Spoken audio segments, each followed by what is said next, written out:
नमस्कार, मैं अभिनेंद्र। उत्तर प्रदेश में ईद अल अजहा यानी कुर्बानी का त्योहार अकीदत के साथ मनाया जा रहा है। बकरीद का चांद नजर आने से लेकर शनिवार देर रात तक बकरों की मंडी सजी रही। अरबी कैलेंडर के अनुसार 1 जिल हिज्जा को चांद दिखा, जिसके बाद लोगों ने बकरों की खरीदारी शुरू कर दी। इस बकरीद पर लखनऊ में लगभग 450 करोड़ का व्यापार हुआ। शनिवार देर रात तक बकरा मंडी के साथ शहर के बाजार भी गुलजार रहे। लोगों ने देर रात तक जमकर खरीदारी की। कुर्बानी के लिए इस बार करीब 450 करोड़ से अधिक बकरे और पड़वे बिके। अमीनाबाद, मौलवीगंज चौक, अकबरी गेट और नखास के बाजारों में रौनक छाई रही। खबरों के अनुसार ईद अल अजहा पर मुसलमान बकरा, दुम्बा और भेड़ की कुर्बानी करते हैं। छोटे एक जानवर पर एक ही व्यक्ति के नाम से कुर्बानी होती है। इसके अलावा इस्लाम में बड़े जानवरों की कुर्बानी की भी इजाजत है। इसमें 7 लोगों के हिस्सा लगाने की सहूलियत दी गई है। बड़े जानवरों में पड़वा, भैंसा पर 7 लोग मिलकर कुर्बानी करते हैं। ध्यान देने वाली बात है कि किसी अन्य जानवरों का यहाँ जिक्र नहीं है। तो सवाल है कि गौ तस्कर गाय का क्या करते हैं? बिल्कुल, ये बहुत आवश्यक है क्योंकि हमारा बॉर्डरिंग जनपद है। हमारा 2 जनपदों से, बक्सर से और कैमूर से बॉर्डर लगता है, तो गौवंश तस्करी की संभावनाएं हमेशा से बनी रहती हैं। और हम लोगों ने काफ़ी काम किया है कि किन विभिन्न जनपदों से गौवंश लद के आ रहे हैं, ये सूचना भी अन्य जनपदों के साथ साझा की गई है।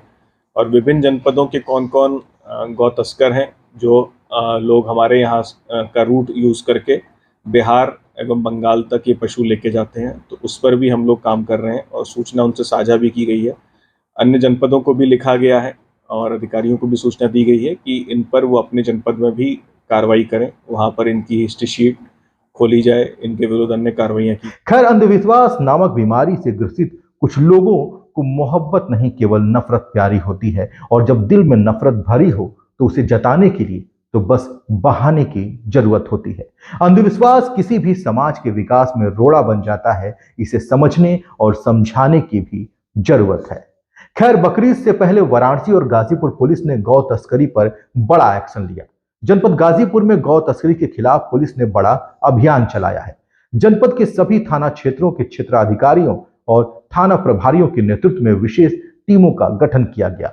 इन टीमों ने 40 कुख्यात गौ तस्करों के ठिकानों पर एक साथ छापेमारी की। इस दौरान पुलिस ने कई संदिग्धों को हिरासत में लिया, जिनसे पूछताछ की जा रही है। पूछताछ में मिली जानकारी के आधार पर आगे की कानूनी कार्रवाई भी की जाएगी।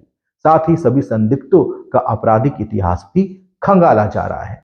गौ तस्करी की रोकथाम के लिए पुलिस ने तकनीक का भी सहारा लिया। संभावित क्षेत्रों में ड्रोन से निगरानी की जा रही है।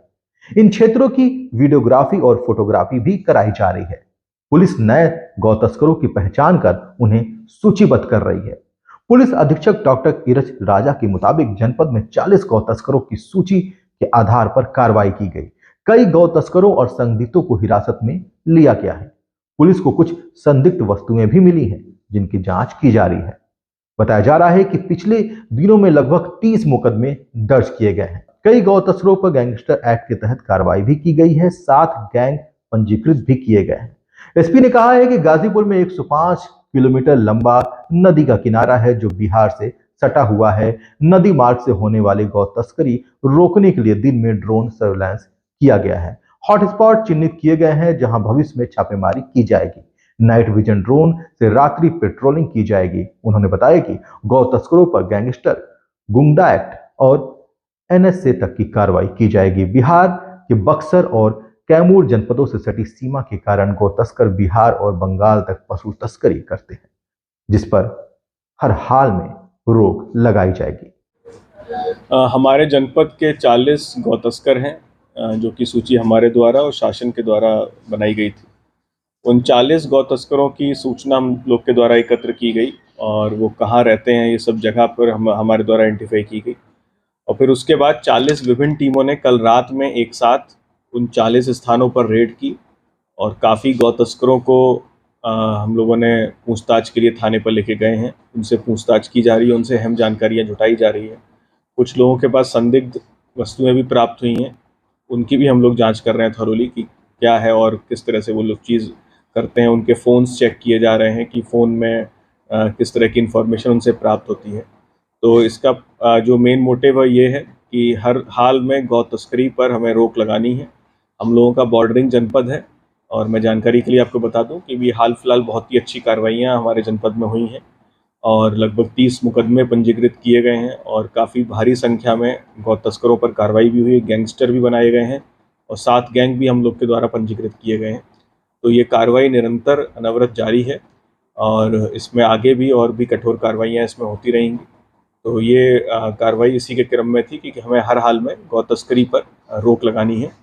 इसमें इस तरह की भी सूचना बीच बीच में प्राप्त होती है कि नदी के रास्ते भी, क्योंकि हम लोग के यहाँ लगभग 105 किलोमीटर का स्ट्रेच है, तो वहाँ नदी के रास्ते भी चंदौली या फिर बिहार में इस तरह से वहाँ पर गौवंश को पहुँचाया जाता है नाव के माध्यम से। तो उस पर भी हम लोग लगातार काम कर रहे हैं, उसमें भी हमें कई अहम जानकारियाँ मिली हैं। हम लोगों ने दिन के समय में ड्रोन सर्वेलेंस पूरा करवाया है। पूरे हम लोगों ने जो भी हमारे हॉट स्पॉट्स है जहाँ से संभावना है गौवंश तस्करी की, तो वो सब हमने करवाया है ताकि हमें वहाँ की ज्योग्राफी समझने में मदद मिले और जब भी हम रेड्स करें तो रेड्स करने में भी हमें आसानी रहेगी। इसके अतिरिक्त हम लोग नाइट विज़न ड्रोन की सहायता से रात्रि के समय भी हम लोग ये करेंगे और रात्रि पेट्रोलिंग भी नदी किनारों पे हम लोग करवा रहे हैं।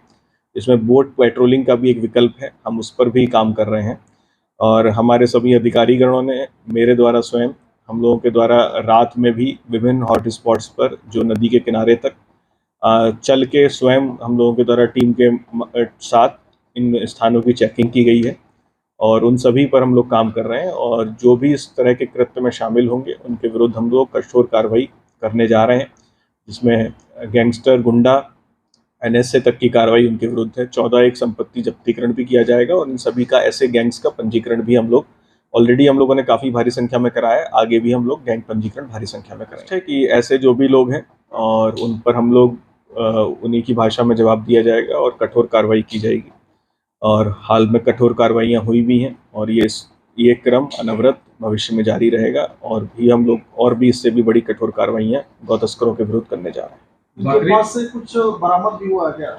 कुछ चीज़ें इनसे बरामद हुई हैं, अभी उनका परीक्षण किया जा रहा है और जो भी विस्तृत डिटेल है वो आप लोग से साझा जल्दी की जाएगी। सर, बकरीद पर्व को लेकर अक्सर बड़े जानवरों के खाते जाने की सूचना मिलती है, इसको लेकर जिला प्रशासन देखिए, पीस कमेटी की मीटिंग सेंट्रल स्तर पर भी हुई थी, जनपद स्तर पे एवं विभिन्न थाना चौकी स्तर पर भी हमारे COs, SDM, चौकी इंचार्जेस ने भी पीस कमेटी की मीटिंग की है और सभी को स्पष्ट निर्देश दिए गए हैं कि पशु की कुर्बानी खुले स्थान में ना की जाए, जो डेजिग्नेटेड स्थान है घरों पे वहीं पर की जाए।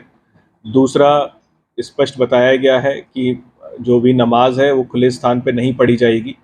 तो चीज़ें स्पष्ट हैं और जो प्रतिबंधित पशु हैं उनकी किसी भी हाल में कुर्बानी नहीं की जाएगी और स्पष्ट दिशा निर्देश दिए गए हैं, सबको बताया गया और जो भी इस तरह का गलत कृत्य करता है, जो भी शासन के दिशा निर्देश नहीं मानता है, उसके विरुद्ध पुलिस कठोर कार्रवाई करेगी। इधर वाराणसी में भी गौ तस्करी पर प्रभावी अंकुश लगाने के लिए पुलिस ने अब इनकी कुंडली बनाना शुरू कर दिया है।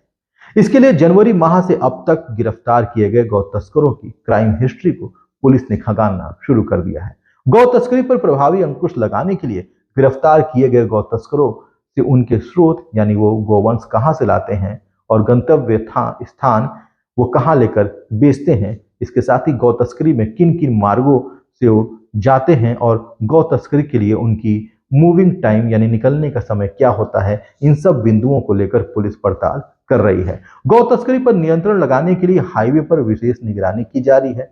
1 जनवरी 2025 से अब तक गौ तस्करी को लेकर 21 मुकदमे विभिन्न थानों में दर्ज हुए हैं।